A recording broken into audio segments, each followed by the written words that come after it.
mas não com uma distância tão grande como o Flamengo está hoje.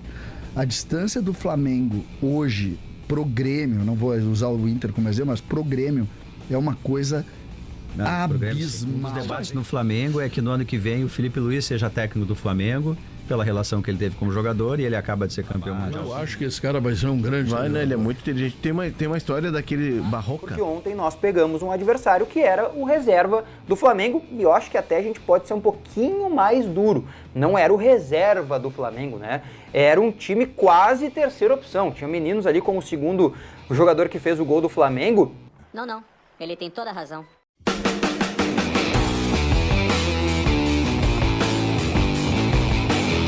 Fala comigo, seus mitos nação. O Flamengo perdeu ontem, mas ainda assim, essa mistura de time reserva com time C assustou a mídia gaúcha e falaram muita coisa interessante, rapaz. E é verdade, hein? O Flamengo ontem jogou melhor que o time principal do Grêmio, mesmo com toda a circunstância, e a arbitragem ainda prejudicou o Flamengo. Enfim, falar da marca do Flamengo também. O gremista está aqui assombrado, mitos. O vídeo está fantástico, fica comigo até o final, ok? Os créditos para deixar o vídeo mais dinâmico eu vou deixar no início de cada vídeo. Vão lá conferir os canais que está na própria descrição do vídeo. Curtam o vídeo, se inscrevam no canal, compartilhem para gerar uma ajuda aqui no engajamento, tá bom, mitos? Bora pro conteúdo, hein? Vamos lá. Menores que os clubes de Rio e São Paulo, mas não com uma distância tão grande como o Flamengo está hoje.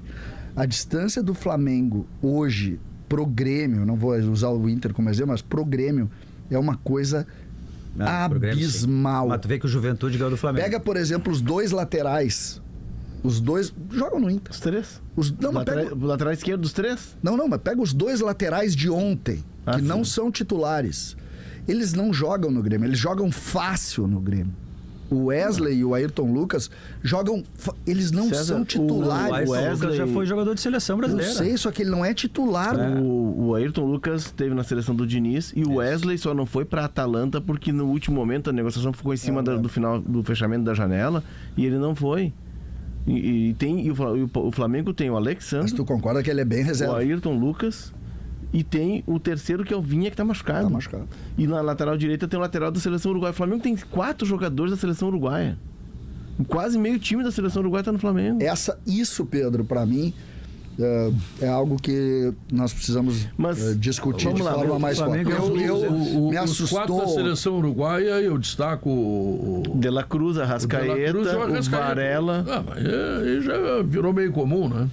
Mas é o lateral da seleção. Ele até não tem jogado com frequência, mas tá sempre convocado. O Grêmio, por exemplo, Pedro, quando vai ao mercado, o Grêmio, pegando o exemplo do Varela, tá? Pegando o exemplo, não vou nem entrar no De La Cruz, que foi 16 milhões. E o outro é o Vinha, que tá machucado. Tá? Não vou nem entrar no De La Cruz, que custou 16 milhões, que apagou a multa rescisória no River Plate. Então tu pega o Varela, o Grêmio, para contratar um jogador uruguaio promissor, o Grêmio precisa ir para um mercado menor e achar, como o Arezzo, pegando o Arezzo como exemplo, achar um negócio possível. Ocasião. Um negócio possível. O Flamengo não. César. O que isso quer dizer? No médio prazo, ontem o Grêmio ganhou do Flamengo. O que eu quero alertar é que nesse modelo, pontos corridos, por exemplo, dificuldade, de cada 100 campeonatos, nós vamos chegar a 99 atrás. O Flamengo e o Palmeiras viraram europeus. Olha o Palmeiras contratando o Maurício. Ele chega lá e paga e... O Flamengo precisava buscar um jogador porque teve muitas baixas, tá? Aí o Flamengo foi no Southampton, da Premier League, e fichou por 20 milhões de euros o meia de 21 anos, Alcaraz. Que é uma promessa... não tocou na bola. Ele vai ter momentos que ele não vai tocar na bola, que ele vai ser bem marcado. Lá, né? Mas a questão é que tu vai lá na Premier League e tu traz um cara de 21 anos. O Botafogo é outro caso. O Almada foi campeão do mundo, reserva, promessa da seleção argentina.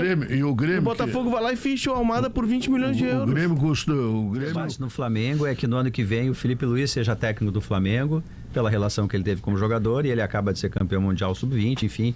E daí tu inicia um outro ciclo no Flamengo, com jogadores da base. Eu acho que esse cara vai ser um grande... Né? Ele é muito inteligente. Tem uma história daquele Barroca, o técnico, Eduardo Barroca. Ele conta num podcast. O gordinho, né? E aí ele disse que ele treinava o Curitiba, e aí ele perde um jogador, mas ele não faz a famosa 2 linhas de 4 e 1 na frente, ele passa a jogar pelo meio. né? E aí ele faz 1-0 no Flamengo e disse, cara, o jogo tá pra mim.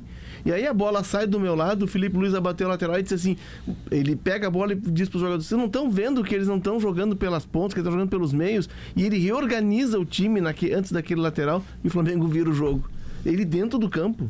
Né? Então, é um cara que trabalhou com os principais técnicos na Europa, um cara... Não, tudo bem, mas o que me assusta é a distância. Tomara que surja um técnico top de linha no Brasil. Léo, a gente vê... Já tem um.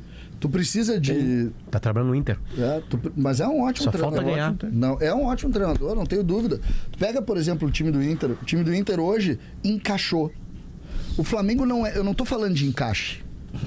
É essa a diferença. O que me assustou... Sim. E eu tô falando na derrota. Eu entendi. Entendeu? Não é assim, o time, como é que é? Deu liga. Não tem nada disso. O primeiro de um e o terceiro e quarto de outro. Mas não é assim, o time deu liga, o time encaixou. Não é isso que eu tô falando. Eu tô falando o seguinte, é uma estrutura que te empurra, Pedro. César, ela te empurra. Mas o futebol... Mas assim, independentemente de qualquer coisa, tá? Tem um monte de coisa pra falar. O primeiro tempo o Grêmio tomou um chocolate do time reserva do Flamengo. Mas galera, ontem era ganhar. Eu não vou cobrar desempenho daqui pra frente. Eu quero é ganhar. Eu dividiria o jogo de ontem em 3 momentos, em 3 situações. A primeira delas é essa que o Bagé citou. A vitória era fundamental acima de qualquer coisa. O Grêmio tinha que vencer, eu calculava 9 pontos em 12 nos 4 jogos do bloco. Fizemos 3 já, acho ainda que o Grêmio pode fazer 3 contra o Criciúma e mais 3 contra o Fortaleza, perdendo em tese para o Botafogo no jogo fora de casa, que é no próximo sábado. É assim que eu estou fazendo a matemática na briga contra o rebaixamento. Eu desconsidero a manifestação inicial que tu fizeste em relação a vamos esquecer o rebaixamento. Acho que ainda não é momento para a gente fazer isso. Essa é a primeira forma que a gente divide o jogo. Era importante ganhar? O Grêmio foi lá e ganhou. Eu divido dessa maneira. A segunda coisa é, por que o Grêmio não consegue ser um time sólido, independente do adversário que pega? Pega um grande adversário, que é o Atlético Mineiro, por exemplo, faz um jogo em dado momento muito bom e toma uma virada. Faz um jogo contra o Palmeiras, que é um grande time, 2-0, toma um empate e não consegue segurar o jogo. Ganha de um Criciúma fora de casa em que o melhor jogador em campo é o goleiro. O Grêmio nunca é sólido contra nenhum adversário. Entrega um resultado como entregou contra o Bragantino, por exemplo. Esse é o segundo jogo que a gente tem que observar, porque ontem nós pegamos um adversário que era o reserva do Flamengo, e eu acho que até a gente pode ser um pouquinho mais duro. Não era o reserva do Flamengo, né? Era um time quase terceira opção. Tinha meninos ali como o segundo jogador que fez o gol do Flamengo.